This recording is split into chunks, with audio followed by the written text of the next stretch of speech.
Welcome back to the newest episode of the Boldcast, brought to you by Cinepop. We have a very exciting, very riveting episode coming up your way. And we have two wonderful guests here, artists from Cinepop.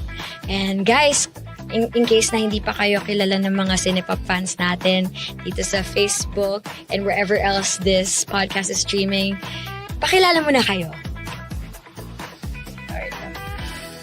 Hi everyone! Kung ikaw ay nag-iisa at kailangan ng kasama, andito lang si Erica Sierra. Yan, sarap! Ikaw naman, gaano ka kasarap? Tapatan mo yun. Oh. Well, like what I always get to say, and like what everybody gets to say, here's your man, the most delicious man on earth, Amplified Man. Hey! Otherwise known as...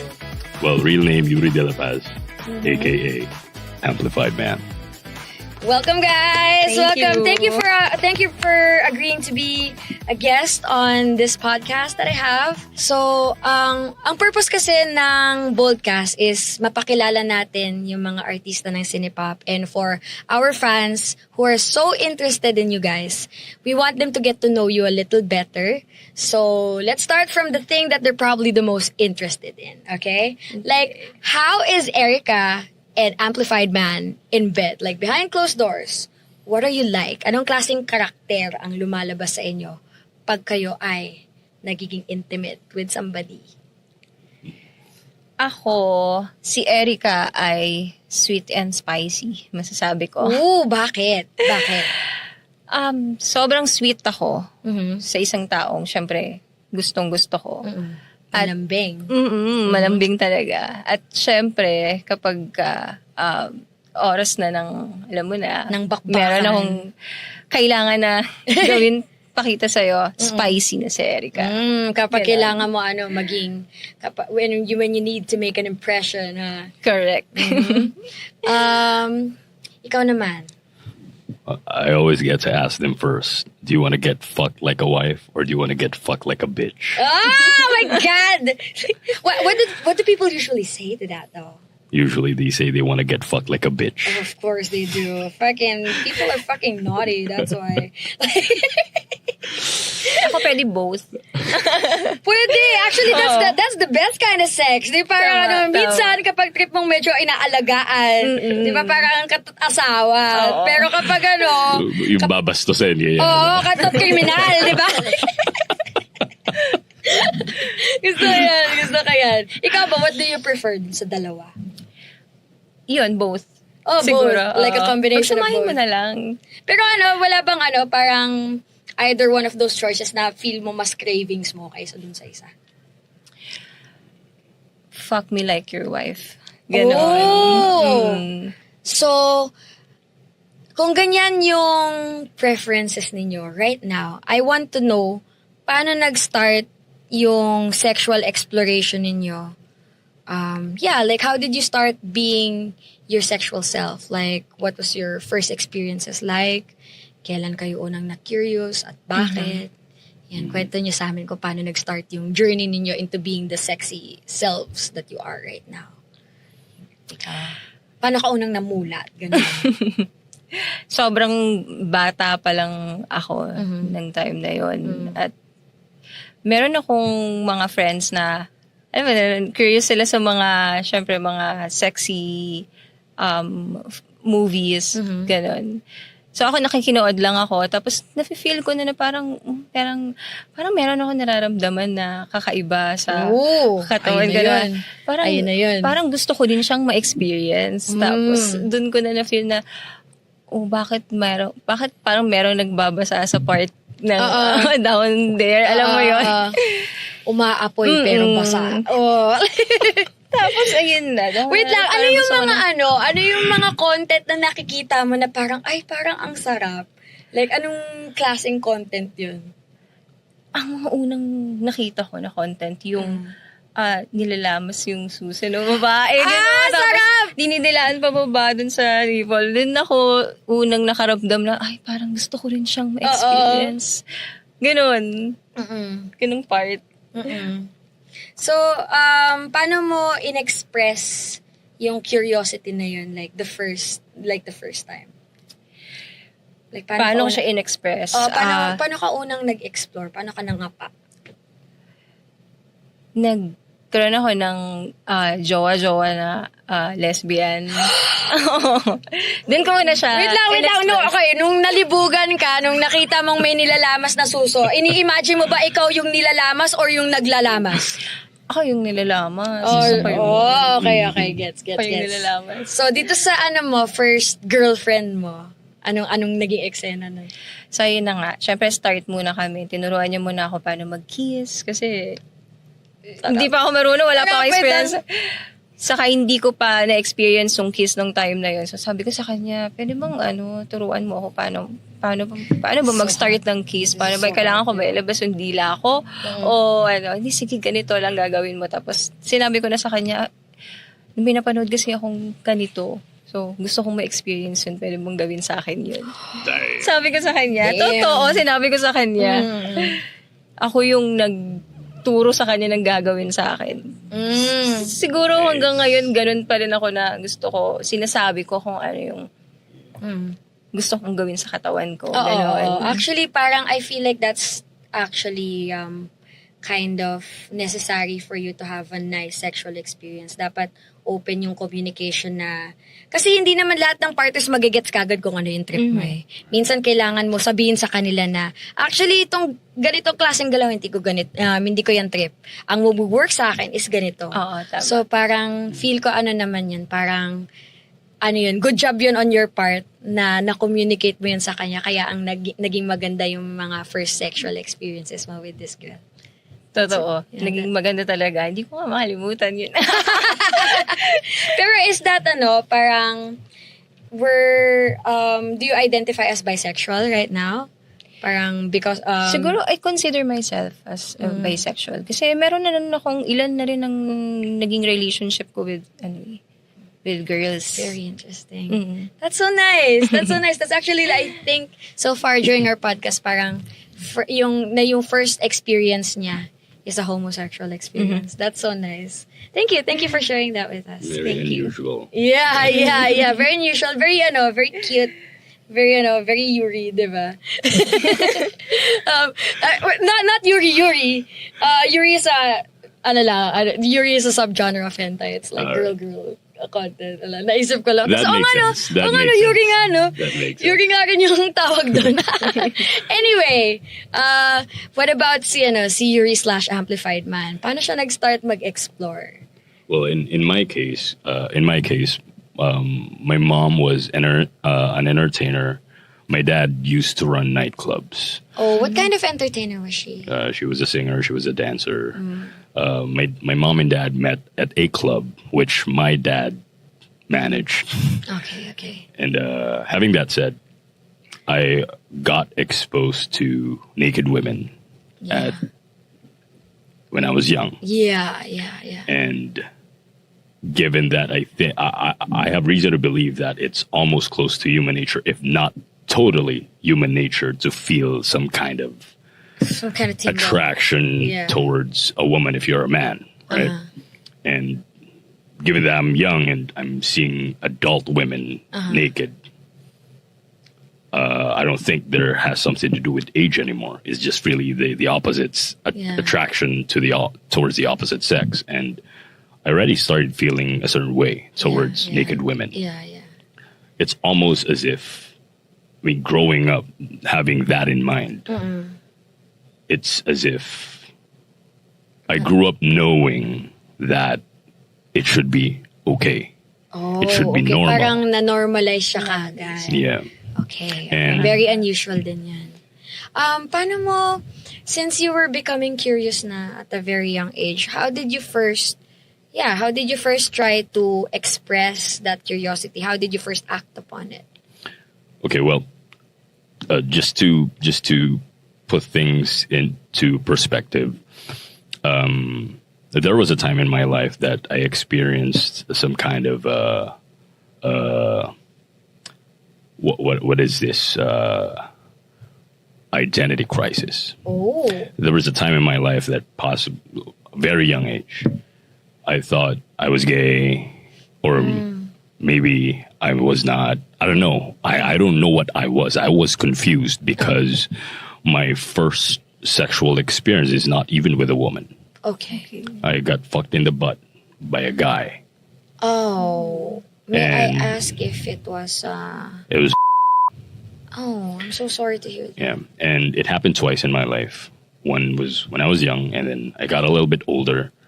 It happened again, and Okay. I'm really sorry that your first experience was traumatic like that. today, whenever I get to talk about it, it's there's that part of me. I'm just laughing at it because you're already Yeah. past that. It already happened. Yeah. Do you think that's a coping mechanism? It's possibly a coping mechanism. Yeah, the laughing at it. Not deliberately or not intentionally. It's just that The since brain already, will cushion itself. it's already, you know? we already passed that. So it's not as if I did not do it to someone else, right? You know what I mean? When I grew up, all right, I know what getting fucked in the butt feels like. Well, I can do it to somebody else. So since you asked the question, like when did the curiosity started? Yeah, when did the acting upon the curiosity start? Is what I'm curious. At first, it was not like intentional. It was not intentionally like, hey, I'm feeling myself or having invited somebody to have sex with me. It was not like that. I started working as a sex worker. And again, it was not me getting forced by somebody to do that. It was just the option at the time. And from there, I could say I possibly took advantage of that opportunity where, all right, I get to fuck somebody and I get paid for it. And from then on, I started to know how it works. Right, again, my first experience was not with a woman, so I didn't know yet on how to do it with a woman. Oh, okay. And the first time I experienced having sex with a woman, I didn't know what to do yet. Yeah. It's Was almost it- the same with Erica, Yeah. but Erica knew what she wanted all along, what she wanted to feel, this and that. So Yeah. she gave instructions to Yeah. her partner. Were you the opposite? I didn't know what to do. She showed me the way.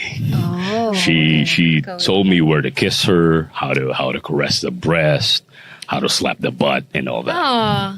Was this your first enjoyable sexual experience, would you say? I could say the second round was enjoyable. The first round Was I don't just know. anxious. Yeah, because Yeah. you're there. Yeah. I remember it didn't even last for 5 minutes. I already finished. Yeah, you Alright. were young. Like you And gotta didn't know cut what to yourself do. some slack for Yeah. that. Like everybody goes through that. I think every guy, Yeah. they always have they always have a troubled first time. But the second time was The second consensual round. and enjoyable. Yeah, I believe so. Because Yeah. basically, I already got de-virginized. I'm Yeah. no longer a virgin the second round. Yeah. Right? Yeah. The first round was virgin. The first round was extra virgin. Like the second round is the virgin. You know, like Yeah, volleyball lang ganun. Eventually, you learn how to. You don't force yourself to enjoy it, but again, human nature would always I have think its force is like such a strong word. For I it. think it's more you learn how to enjoy it. You kind of guide your mind as to how can I derive pleasure from this. All right. You know. Plus, as mentioned, it's nature would always take its course. I remember sharing earlier that it's given that I'm a guy, it's close to And human I nature, feel like this it's and that. less that you're a guy, but more that you're so exposed to the image of a naked woman, and that ended up being the thing to stimulate you. You know, I feel like it's that. It's possibly you know, that. yeah. Kasi parang hindi natin pwede bigyan ng blanket statements na porket lalaki, ito ang hanap ng mga lalaki. Kasi mayroong mga lalaki na hindi Hindi yun yung yun yung hanap. hanap. Pero ikaw kasi, na-expose ka ba siya dun sa, yun nga, to images of naked women, to the presence of naked women. So, yun yung naging preference mo, I think. Or I'm not diagnosing or anything like that. I am not a professional. Pero, nasa-surmise ko lang, napakaganon. Ikaw ba, meron ka bang mga similar experience to that? Na siguro, was there a time where you capitalized, because you're so beautiful. And I know na as an actress, puhunan natin ng ganda natin. Was there ever a time that you capitalized on your beauty and your womanhood in some other way? Aside from modeling and cinepop, which you do now? Yung sa experience mo, meron din akong na-experience nung bata pa ako na bago ako ma-expose dun sa'yo, meron kasing ikaw din sa bar, di ba? Sa club na sinasabi mo. Bago ako ma-expose dun, meron akong experience na nagtrabaho ako bata pa ako, nagtrabaho ako sa tahian. Tapos, etong may-ari ng tahian, lagi niya akong pinaglilinis ng sala niya. Lagi niya akong pinagwawalis. Nagtataka ako, wala akong idea bakit niya pinapalo lagi yung puwet ko. Bakit niya pinapalo yung puwet ko? Very inappropriate workplace relationship. Very inappropriate workplace behavior. Okay? Kapag meron kayong trabador, huwag niyong pinapalo-palo sa puwet ng di nagpapaalam, lalo na't di niyo naman jowa. Anyway, sorry. Okay, pinapalo ka niya sa puwet. Okay. Ano nangyari? Siyempre, sobrang very, alam mo yung young age pa talaga. Yeah, naive. Sobrang, naive, yeah. Wala akong idea sa kahit ano. So, siguro galit lang siya sa akin or may mali akong nagawa or baka hindi ko nawalis yung part dito. So, pagka tatawagin niya ako, natatakot na ako na pag magwawalis ako sa harapan niya, lagi ko nang ginagalingan magwalis. So, lagi akong, alam mo yun yung kada walis ko, lagi kong dinadagdagan yung effort ko. Alam mo yung tumuwad na para magwalis pa ng magwalis. So, lalo niya akong pinapalo sa puwet. So, syempre ikaw parang nalilito ka na, ano ba talaga maling ginagawa ko? Hindi mo alam. Trip nyo lang talaga. Okay. Tapos, guys, kung meron po kayong kasama sa bahay, kung meron po kayong tumutulong sa inyo na maglinis sa inyong tahian, huwag nyo naman pinagpapapalo sa puwet. Hindi yung tama. Anyway, ano nangyari? Nakakaloka. Naluloka ako. So, siguro mga, basta maraming beses siya nangyari. Itong, one day, kailangan niyang linisin naman yung kwarto niya. Tapos, nung time na yun, laging dalawa kami yung kailangan maglinis. Pero nung araw ngayon nga, ako lang yung pinaglinis niya. Pinag-off niya yung kasama ko. So, sabi sa akin ng isa, Erica, kailangan ka daw ni kuya, ganyan. Pumunta ka daw maglinis ka ng room. Pumunta ako ng room. Yung room parang, andito si ref. Ito yung door. Tapos, pinapapunta niya ako doon sa ref para linisin yung tok-tok ng ref. Tapos sabi niya sa akin, kiss mo muna ako. Ay! Kiss mo muna ako. Nagtataka ako, bakit kitang kailangan i-kiss? That is not part of the job description. Pinagwawalis lang eh. Bakit may kasamang kiss? Okay. So, pinagbigyan mo ba siya sa kanyang... Hindi, tumakbo ko. Okay, very good. Tumakbo ko. In such a situation, yun ang tamang desisyon. Okay. Tumakbo ka. Hanggang nagsabi ako sa lola ko. Sabi ko, lola, ganito yung ginawa sa akin nung amo ko, ganyan. Gusto niya akong i-kiss. Tapos dati pinapalo niya palagi yung puwet ko. Sabi niya, bumalik ka doon. Lola, ha? Anuhan mo lalo yan. Ganun yung term niya. Wala siyang exact word na sinabi sa akin. Pero sinabi niya sa akin, anuhan mo yan. Dapat inaalagaan mo yung baby mo. Hindi mo yung pinapabalik mo dun sa manyak. Award. Okay. Sorry kung love mo yung lola mo. Pero Okay lang. medyo nakakaloka yung desisyon niya na gano'n. Oo. Alam ko naman yun. Alam mong nakakaloka, di ba? Alam ko. Okay. Nakakaloka talaga yun. Pero dahil bata tayo, the lola is in a position of power. Hindi tayo nakapag-say no. Tama ba? Tama. Ano nangyari? Hanggang so binaliwala ko na lang siya. So, dun na siya siguro nagkaroon na ng mga idea na meron akong kapitbahay na nagtatrabaho sa bar.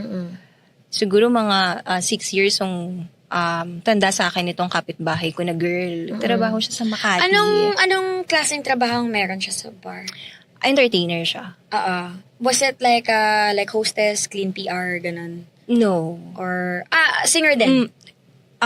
Nagpapalabas talaga siya. Ganun. Booking? Booking. Okay, booking. Okay. Ayun, so sabi ng lola ko, at pwede po bang ipasok to sa Erica sa pinagtatrabahuhan mo? Kasi wala na nagsusustento dyan. Lola, ha? Oo. So, ako naman, wala naman akong idea pa kung ano bang gagawin ko dun sa bar. Baka tulad lang din to ng mga, alam mo yung gagawin ko sa tahian na kailangan ko lang magtupi ng mga tela. Or baka kailangan ko lang magwalis din doon. Ang pinagawa sa akin pagdating doon ay pinaghubad at pinagsukat ng mga sexy outfit nila sa bar, ng mga costumes nila. And you had no idea Wala na ito akong yung idea. na ito yung pinapasok Na mo. ganun yung papasukin ko. Sobrang awarding ng mga adults around this little girl. Okay. Whew. Okay. Tapos, Kinakaya, no? oo nga eh. Wait lang. Tapos, so kwento ko yung first night na nagtrabaho ako. Umiyak ako ng malala kasi sumasayaw ako sa harapan ng salamin sa stage. So may malaking salamin doon. Sumasayaw ako, umiiyak ako, habang may mga, may mga AFAM na dyan na customers. was it mostly mga AFAM ba yung customer dito sa bar? Foreigner. Mga foreigner talaga. Okay. Bihira ang mga Pinoy na customer. Totoo, sa mga bar, lalo na sa Makati. Sa Makati. Yeah, ang talaga na ng kinikater nila din is, are tourists. So you were part of that world. Okay. Medyo naging dark ka. Medyo naging dark yung usapan. Pero, how are you now? Ngayon na nadaanan mo yun. Parang, kamusta ka ngayon? Okay ako. Okay naman ako. Wala, kung pag kinukwento ko na siya, parang, wala na lang, story na lang na pagdaanan ko na lang. Pero, comfortable akong i-share siya, ikwento siya. Salamat. Okay na, parang wala na, okay na ako dun. Saka wala naman, siguro, parang maaga lang sigurong namulat din at masyadong maaga, baby. Na, alam mo yun, yung nabuksan yung mata ko sa ganong mundo. Pero, ayun, sobrang okay naman ako ngayon. Wala naman. Okay, that's good. Kasi parang, parang very possibly traumatic yung na-expose ka sa ganong mundo ng ganong kaaga. Tapos, it was pushed pa by someone who was supposed to be protecting you. Parang, sana, tayong mga magulang, hindi pa ako magulang, pero yung mga magulang na nakikinig sa atin, meron tayong responsibilidad na alagaan yung mga bata sa buhay natin, yung mga anak natin, mga apo natin. So, wag niyo tutularan yung lola ni Erica. Utang na loob. Yes. Wag Wag. Gigil ko. Wag niyo pa-experience yun sa kanila. Oo. So, parang na-mention mo kasi na yung friend mo na parang pinagkuhanan ng idea ng lola mo to do this kind of work. Nagbo-booking siya. Like, is that something that you also had to do when you were at the bar? If it's okay to ask? Or lang, sayaw lang? Yung ginagawa ko ba? Yung ginagawa mo when you worked at the bar before? Parang entertain lang ng mga customers, mga guests. Wala naman. Nung time kasi na yun, dahil nga underage ako. I mean, hindi legal age. Yeah, hindi of legal age. So, yung friend ko na tumulong sa akin makapasok doon, in-inform niya na tong si manager ng club na ito, hindi pa to legal age. So, tulungan lang natin para magkatrabaho dahil tinatapon na ng relatives niya. So, only way na tanggapin siya dun sa bahay ay magkaroon siya ng trabaho. Okay. Ganun. So, yun. I'm glad na tapos na yung phase mo na yun sa buhay. And I'm glad na I really wanted to ask if you were okay, and now that you say that you are okay, I'm happy that you are.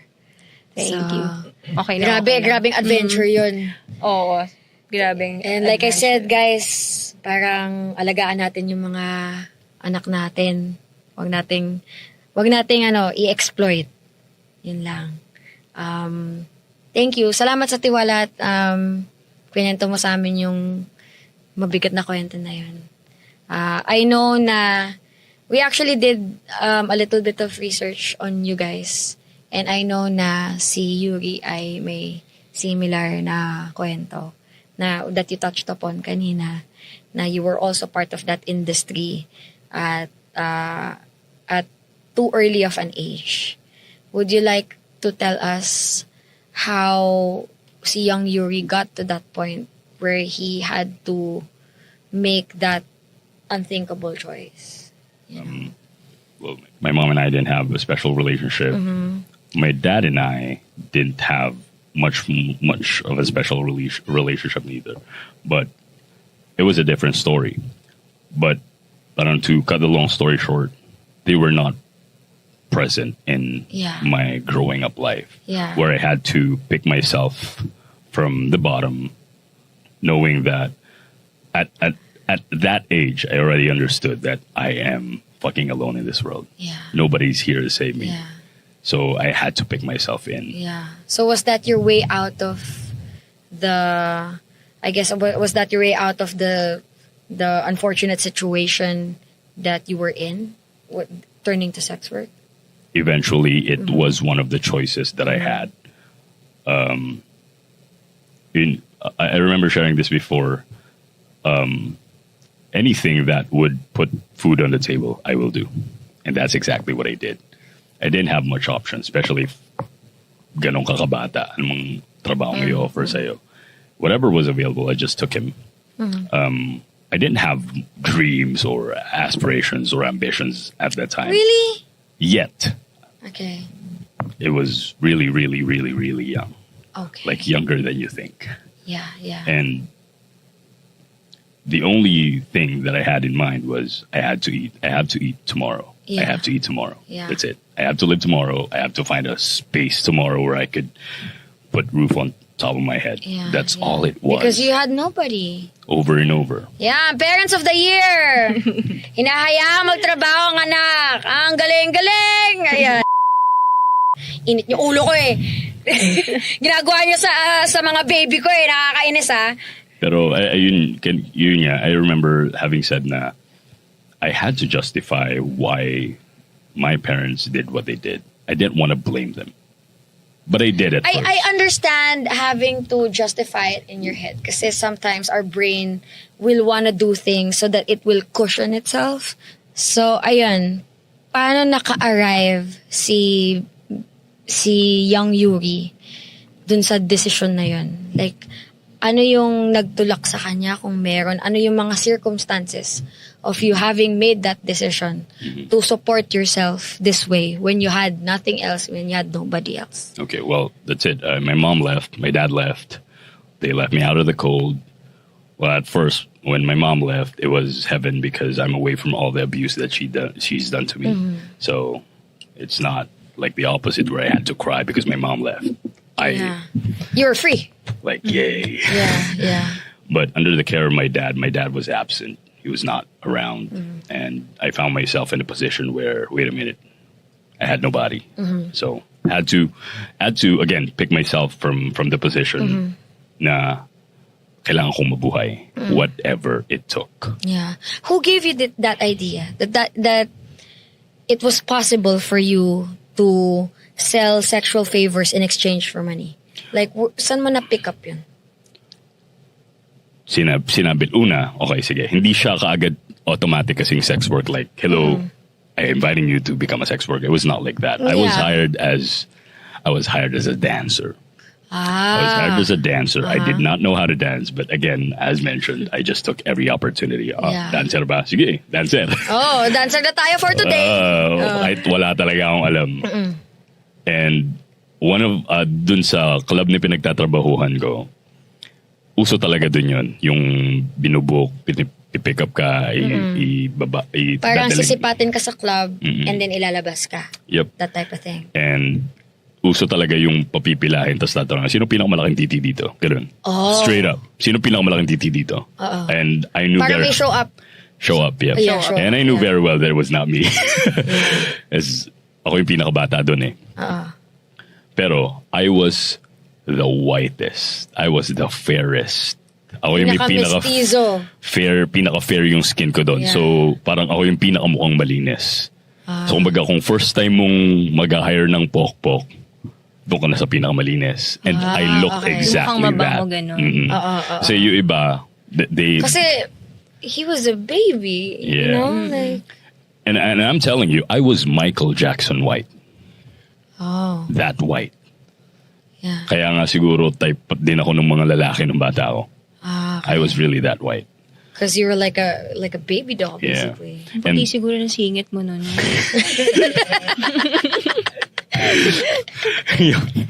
the Asset yun sa Oo, trabaho no? niya. I can say, I wanna admit, maputi yung singit ko talaga at that time. Lalo na ensayado ako noon. I was already teaching and practicing martial arts at the time. So medyo may katawan na tayo nun. Grabe, adventure. Adventure yung mga buhay ninyo. Yeah. Thank you ulit sa mga Parents of the Year natin. Palakpakan. Palakpakan natin ang Lola at Parents ni Yuri! Kanina, di ba, na-share ko yung first experience ko. That's it eh. Dun din. Dun sa eksena na yun. Sa eksena na yun. Okay. Na the girl was 21 years old at that time and ako yung napili niya because yun nga, ako yung fair skin. She was a client. Yep, she was a client and Okay. what she wanted to do was just to get back at her guy. Her guy cheated on her. Oh, So, okay. so she hired somebody to get To fuck back. her. Yeah. Yep. Okay. Okay, kumantot ka ng iba, sige, magpapakantot ako sa iba. Oh. And I don't know if that's the only option she had nung pumunta sa club namin. But that's exactly what she did. And para lang may preference, na-divergenize ako sa isang motel sa harap ng SM South Mall. Mamili na lang kayo doon kasi tatlo yung motel doon. I don't know what to follow that with. And then, I'm not laughing because it's funny. It's actually really not. I just don't know what to say. It's like, God. di ba parang katulad yan, in any business, word of mouth yan eh. So, na word of mouth ako, kunin mo yung sige nito, i-hair Kasi mo yun. kitty-patiti siya. Kasi maputi yung singit yan. Yeah, okay. That's it. And then I was able to get myself education. I was able to send myself to high school through that. And Through that. Anyway, let's try to pivot dun sa healing journey ninyo na. From these let's call it what it is. From these awful experiences that you had with the sex industry. Like, I don't want to kasi I part ng advocacy ko is to destigmatize the sex industry. And I don't want to say that experiences within sex work are monolithic na lahat traumatic o kaya lahat masaya. Hindi, iba-iba talaga.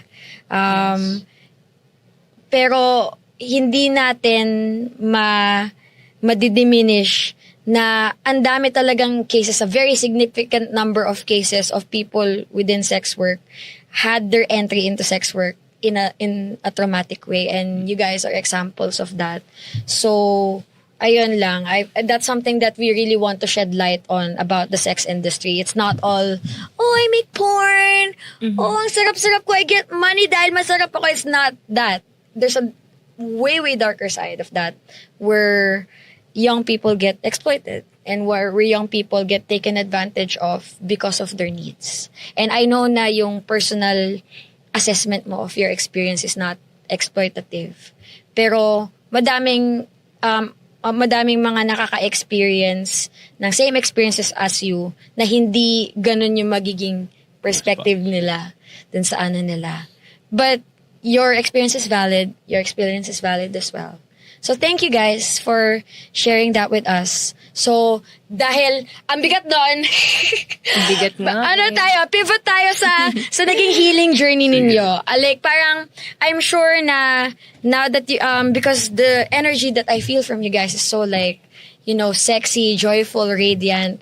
What are some Like, what are the best parts of sex for you now that you are experiencing it in a safe and consensual space? Like, what are your favorite things to do? What are your best experiences? What do you like about sex? Because I feel like you guys are showing yourselves as bold stars, basically.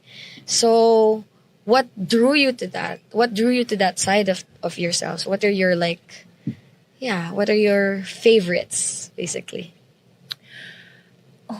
Favorite. Ooh. May Yan. Ang dami kong Erika. favorite. Ang daming Di ba? gusto. Dito muna tayo sa masaya. Ayoko na ng trauma. Oo nga. Oh. Yan. Dito tayo sa masarap. Yes. Sa masarap at consensual. Yes. Yes. So baka mag-start kasi napakadami kong gusto sa sa sex eh. Dami kong gustong gawin na mga adventures kasi ako eh. Gusto natin yan. So yun, best experience ko. Alam mo yun yung kapag kasi syempre, 'di ba, nag-umpisa nga ako na ako yung nagtuturo sa partner ko na ito yung gawin mo sa akin, hawakan mo to, dito ka, kainin mo yan, ganyan. So, syempre, nakatagpo ka ng partner na siya na yung magli-lead ng way. Siya na yung... Masarap nung ganun, no? Oo. Yun na yung para sa akin na hindi ko na kailangan sabihin kung ano yung gusto ko. Sabi ko, pero medyo parang nakakatakot din. Alam mo yun. Pero... Siyempre, uncharted territory na parang, alam niyo pa yung ginagawa niya. Tama. And, yun na nakakagulat yung experience na yun na meron parang gantong lalaki na kaya niya palang ibigay agad or what do you mean? Kaya niyang i-lead ka. Kaya niyang i-control ka na. Alam mo yun? Would you characterize this person as, was he like very dominant? Ganon. Ooh! Exactly. Masarap! Ganon siya. Parang hindi niya kailangan mag-isip. Oo. She Hindi lets her kailangan body do mag-isip. the talking. Ganon. Saka kasi tinali niya kasi ako. Ay! Ganon! Ay! Wait lang! Yun nga. Ang saya nun! Tinali niya kasi yung kamay ko. Tapos, saka yung paa ko. Una mo na yung paa ko. Tapos, para hindi mo na ako makagalaw-galaw. Oo. Ayun na. Tapos, tuloy-tuloy na hanggang sa... Masarap pala talaga yung ganito na wala kang kailangan isipin. Oo. Malulost ka lang dun sa sarap. Malulos ka na lang. Kailangan mo na lang dyan, ibigay yung best emotion mo or ibigay lahat ilabas lahat ng nararamdaman mo. I-open up mo yung sarili mo sa kanya and, accept the pleasure. Yung parang binibigay mo yung sarili mo sa kanya. Sa'yo lang. Sarap! Ganon. Di ba? Ano yung mga ginawa niya nitong gabing ito na tinali ka niya? Ano yung mga ginawa niya sa'yo na talagang, oh my God, di mo makalimutan? Pinainom niya ako ng tequila. Tapos alam niya kasing medyo wild si Erika, si babae, pagka nakakatikila. So, binigay niya lahat ng gusto kong tikila. Tapos, nakita niya na nung si Tequila tumama na kay Erika, nagubad ako bigla sa harapan niya na as in wala pang kahit anong yung medyo naglalandian kami. Wala pang ganun. Talaga wala pa. Inubad ko yung damit ko. Tapos ang ginawa dede ko, ko. sabi niya sa akin, ikaw, salbahe ka. Nagubad ka sa harapan ko. Sabi niya, salbahe ka. You're a very, very bad girl. Maligalig daw ako. Di tinali niya ako. Lika dito. Tatali. Bad girl ka. Tali ka ngayon. Tinali yung kamay ko para wala akong magawa. Tapos dinaganan niya yung legs ko. Para makiliti niya ako. Kasi nga favorite part ko nga, alam mo yun, dito sa taas na, ito muna, dito ka muna kay kay Nena at Ana. Ganun. Dito ka muna sa kanila, mamaya ka na dyan. Alagaan mo muna sina Nena at Ana. Alagaan mo muna yung kambal bago ka dyan bumaba. Gusto ko yan. Ayun, alam niya na ayun ang kailangan siyang ang sexy hawakan sa babae. Kasi yung iba kasi, diretso agad sa babang part, diba? Oo, pasok Diretso ka agad. sa kifi mo. Alam mo yun, dito ka muna. Alam niya yun. Alam niya na kailangan niyang halikan yung leeg ko. Alam niya yung, di ba? Yung kailangan halikan yung tenga ko. Dilaan niya yan. O, dilaan mo yan. Tapos pababa dyan sa kambal. I love that. I- Very, Diba? I think parang, that's parang very sensual siya, no? Parang yung little details yung tumatatak sa Oo, kanya. little details mismo. Oo, I love that. I love that. to add to that. I think that's how important connection is. Yeah. Di ba kanina sabi mo, parang yung iba, pasok agad. I think kasi yun yung mga sex na wala talaga kayong kahit anong connection eh. Oo. Basta labasan ako, okay na. Oo, basta parang, maparaos ko yung sarili ko, okay na ako. Pero meron akong relasyon na mahal namin, alam ko na mahal namin yung isa't isa. Pero ganun talaga siyang klase ng lalaki na parang wala siyang pakialam sa Oo, may akin. ganun talaga. May ganun talaga. Maka 6 pumps lang ata. Bilang na bilang ko yun. 1, 2, 3, 4, 5, 6. Tapos na siya. Tapos nakalimutan niya na ako. Bakit kaya ganun siya? Ang corny naman ng jowa mo na yun. Ang dami, mga corning jowa. Pero yung jowa mo ba na yun, ano siya, ultimate provider siya? Like he gives you everything you need, like, Hindi. hindi rin. Hindi rin. Hindi rin. Talagang nagmahalan lang sila. Nagmahalan lang kami. Pero minsan may ganun na emotionally you feel so connected with somebody pero the sex, yung skill set nila in that area is not there. That's So yeah, may mga unfortunate situations na ganun. hindi mo talaga makuha lahat. Sayang, iniwan ko tuloy siya dahil doon. Ang pogi pa naman niya kasi ano siya, may lahi siya. Ang daming ganun, parang pogi pero hindi marunong. Sablaya. Oh. Ikaw naman, ano yung mga favorite activities ni Yuri? Well, address ko lang yun sinabi mo, no? Kaya nga ako, I don't pride myself on being pogi. Whenever I'm being called pogi, I don't even acknowledge it because I know I'm not pogi. Pero alam ko. Wala? Hindi, alam na Humble alam. siya? Hindi talaga. Humble siya? I never grew up being called pogi at all. Never. Even up to this day, whenever I'm being called ang pogi, I don't even know how to respond to that. No, higa ka doon. Pero- Papakita ko sa'yo na pogi ka. Pero, Paparamdam namin Pero- sa'yo. Oo, higa ka na doon. Ayaw mo maniwala eh.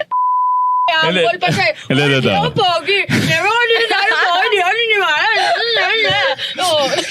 hindi, pero what I am really, really sure about, alam kong masarap ako. Wow! That I'm sure. Ay, tikman na eh. Kaya nga So- Eh, ayaw pa umigay. Kulit-kulit eh. Paano namin malalaman kung totoo yung sinasabi mo? Oo, baka bullshit mo na kami eh. Ayaw namin ng mga salitang ganyan. There's- There's only one way to find out. Taka lang! Tato tayo! Sige, let me answer your question. Mga favorite Okay. activities. So sobrang taas din kasi ng body count ko. Ang hirap may identify yung the best among the best. But I'll tell you what my kinks are. Something unusual for our viewers and everybody. For some reason, there was a time in my life na na-enjoy ko yung inaapakan ako sa mukha. Oh, that's hot. That's hot. Lalo na pag ang ganda talaga ng paa ng babae. Oh my God, do you have a foot fetish? I do have a foot fetish. Oh. Nakita So, mo yung- na ba yung paa ko? Ay. Merong ganun, no? Meron ganon. Actually, ang pinaka-common na napapansin ko sa Pilipino, they have a kilikili fetish. Foot. I have that too. You have that too? Oh, shit. Pwede namin malaman kung anong fetish mo. Oh my Yan. God, wait. Wait, ano kasi, parang, I feel like super nag-resonate sa akin yung sinabi mo na mataas yung body count mo and there's so many like colorful experiences within that set. Na parang ganun din ako na every single connection that I make, there's something special in them. So yung naging range of tastes ko is malawak na din. Pero I think the most unusual one, it's not even that unusual, pero I'll mention it anyway kasi I feel like people don't know this about me. I love pegging. Oh. Yeah, like I love putting on a strap on and fucking a guy or a girl. Yeah. I'm pretty good at that. I haven't done porn of it. That's why people don't know that I can do it, but I love it. I really, really love Like your it. own personal time. Yeah, like hindi nga nahahawakan yung pepe ko eh. Like hindi siya nasi-stimulate, pero yung feeling na parang may titi ako na talaga, Yeah. ganun. I don't know why. It really fuck, it turns me on, yo. Hindi mo pa siya nagagawa? Ha? Hindi mo pa siya nagagawa? Nagagawa ko siya in my personal life. Okay. And hindi ko lang ine-express sa mga tao na may ganun akong Side. preference. Oo. Pero may ganun ako. Nice. Meron rin akong naging, ang introduction ko to the fetish stuff, the off the beaten path kind of stuff. I had a thing with the guy with the foot fetish. Tapos he was the first guy that had a weird thing about him that I wanted to accommodate. So, yun nga, para he wanted to see me like lick my own toes, ganyan. Wow. Yeah. Kain na kain. You into that? You into that? I want to know though, kasi ako, one of the kinks then I have is I enjoy getting peed on the face. Wait! Ano ka? Wait lang. Hindi, No. This is a thing. Yeah. This is a thing that I recently engaged with. You peed somebody in the face or you got peed on? No, I'm not into it kasi. I thought I wasn't. Okay, I thought I wasn't, but he was super into it. He was like begging for it. And he was an adult content creator, for context. Okay. And he's super into it. And then he was like, whenever you have to go pee, just pee in my mouth. Like, I'll drink it. I was like, okay, it's not my thing, but I'm gonna do it anyway. And then I did it. I have a video of it. It's now on Pornhub, guys. Like, go watch it. but yeah, and then I saw the video. I was like, it's kind of hot though. Yeah. You like it? Though I can't speak in behalf of the guy you did it with, but akin kasi, I'm so curious about it. Tell me more pag about bigla mo it. lang siyang ginawa, kasi alam kong fetish ni Yuri to, tas iinga ko lang. Pag bigla mo lang siyang ginawa, parang wala siya talagang dating. Mas may dating talaga if you would allow me to beg you to pee on my face. Kailangan hindi ko siya kaagad makuha. Allow me to beg you, like, pee on my face. I think ganun yung nangyari Yeah. sa amin ni ano. Gusto mo yung aayaw mo na? No, parang... Oo. Yeah, kasi ako, like, ayaw mo I'm ng super, like, not into it eh. Like, that is one of the, malawak yung fetishes ko. Like, I'm into pain, I'm into the feet stuff, I'm into the pegging, I'm into the impact play, all of the crazy stuff, the squirting, the whatever. Pero the bodily fluid stuff, like spit, pee, like, I haven't really engaged with that until I met this guy who was super into it. And then, now I'm trying all sorts of shit that I didn't want to try before, and I'm like, I might change my mind, bro. And your question was, do we even like it? We don't like it. We love it. Crazy. Yo, you freaky. You're a super freaky boy. And I'm telling you, there's Is this a trauma response? there was I can argue that it's possibly a trauma response. Yeah. Like, you know, a lot of kinks come from trauma Yeah. response. Like, I have a pain kink because it is a trauma Yeah. response. You know, I acknowledge that. I think that's something that we gotta acknowledge about kink. But thank you for being so honest about that. You know, I couldn't even talk about stuff like that with a lot of people. So thank you for being so open about that. And thank you for allowing me to tell people that I have a pee video on Pornhub. we're in our pee content era. Do you love that? Do you love that for me? Yeah! Yes.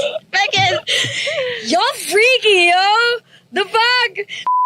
What else though? Who are you? He's amplified man. He's amplified man into feet and pee. Like, Pero in relation to that, in relation to, okay, I'm seated. I'm whenever seated. Oh my I God. eat pussy, hindi ko rin gusto yung lasang sabon or lasang You like gusto the medyo mapanghe talaga. lasang ganun pa rin. the first time I ate pussy, hindi naman mapanghe or anything, pero yung unang umana sa utak ko is, ay, lasang talaba, lasang oyster. Was it, like, do you like that? Hindi naman. Parang sa inyong kasi na halos katatapos niya lang, di ba? Yung lasang oyster. Talaga Pwedeng ba? kakatapos lang niya ng period niya. So it's possible na kaya may ganong smell. Not entirely gusto ko, but if I like the girl, I can tolerate it. Lalo na kung sabihin niya, kainin mo, pero despite the smell, kakainin ko pa rin siya. Gusto ko siya. Siguro, kaya kong i-tolerate yung gusto mong mapanghe. Tapos yung oyster na parang lasa. Pero meron din akong nakain ng girl. Ay, hindi naman, lesbian. Okay. Tapos, so... wait lang. So, eto kasi... Diba? Akala niyo puro sad and puro Oo trauma nga. yung ano namin, biglang ganito, di ba? Pinalalabas niyo yung ano Oo, namin di ba? na- Okay. Inner. Okay to, mag-end tayo happy note, parang limutan na natin yung mga parents of the year ninyo, bullshit. Like, ano yun? So, etong lesbian na naging partner ko, virgin talaga siya. Sin wala pang, hindi pa niya na-try anything na meron siyang naging partner na two-way sila, na tinatawag, di ba? So, ako, pinipilit ko siya kasi nga, nakikurious ako na bakit parang ako lang yung nasasatisfy mo. Na parang nag-guilty ako dahil ako, nasasatisfy niya ako, tapos siya, wala. Anong pakiramdam mo dyan? Anong okay ka lang dyan? Okay ka lang dyan? Ano ka ba dyan? Ano Meron ba akong pwedeng gawin sa'yo para ikaw din ay, ano? Diba? Naglalawa lang yan. Diba? Parang naawa ko sa kanya. Gano'n. Parang kuwawa ko naman. Halika. Tapos, kawawa naman yung pangamo na ngawit na. Siyempre, bilang gusto mo to, taong to, mahal mo. So, Siyempre parang, gusto mo masarapan siya. may gusto akong gawin sa kanya na, alam mo yun, yung siya din, may enjoy din niya na hindi lang ako ang naglawa ngayong gabi, di ba? Sabi ko, gusto mo ba try ko tong ipasok sa'yo? Kasi Yung alin? curious din ako talaga, yung daliri ko. Oo. Sabi ko, gusto mo ba try ko yung ito pa nga sabi ko, gusto mo ba try? Ang haba kasi ng daliri ko, Takot siya. Sabi ko, gusto mo ba try kong ipasok to sa'yo? Tapos siguro, unang dalawang attempt ako na itry yun sa kanya. Tapos, nung gabi na yun, siguro na sobrang nag-enjoy kami dalawa. Sobrang mahal na mahal namin talaga yung isa't isa nung gabi na yun. Binigay niya. Pero, pagkatapos namin, so, fininger ko siya. Pagkatapos namin, curious din ako sa amoy eh. Siyempre, nalasahan ko na siya. Curious ako sa amoy. So, Inamoy ko siya. Hindi siya mapanghe. Hindi siya amoy oyster. Amoy putok siya. Oh, That's a different case naman. Okay. Hindi ko alam yung amoy ng putok dahil sa naamoy ko sa sarili ko. Dahil naamoy ko na sa iba. Yung amoy, hindi Basta kakaiba. Parang, alam mo yung, hirap i-explain. Basta amoy putok. Musky. Amoy patok. Yeah. Basta pag sininghot ko siya, nagkamali ako ng desisyon sa life. Parang ganon. Hindi, pero inulit-ulit ko pa rin naman siya. Alam mo yun. Kasi Gusto mo siya nag-enjoy eh. kami. Yeah. Nag-enjoy kami sa ginawa namin. Sa ginawa ko sa Pero kanya. Nakita ko siyang nag-enjoy. Oo. Pero nung inulit-ulit mo, like, all of those times, consistent na ganun yung amoy niya or yung time na Ganon, consistent na ganon. Oh, Alam mo yung hindi kaya ng tubig na pag hinugasan ko yung Hindi tubig. ka pa natuto. Ate, magpatingin tayo. Yun nga eh. Kasi nga, ang nasa isip ko lang, yung reaction niya na nakikita ko na nasasarapan siya. Na pagkatapos niya akong pasarapin, siya naman yung nakikita kong nasasarapan. Yun yung gusto Quits ko. lang. Pero wait, if I heard you correctly, walang experience tong Wala. tao na to. Wala.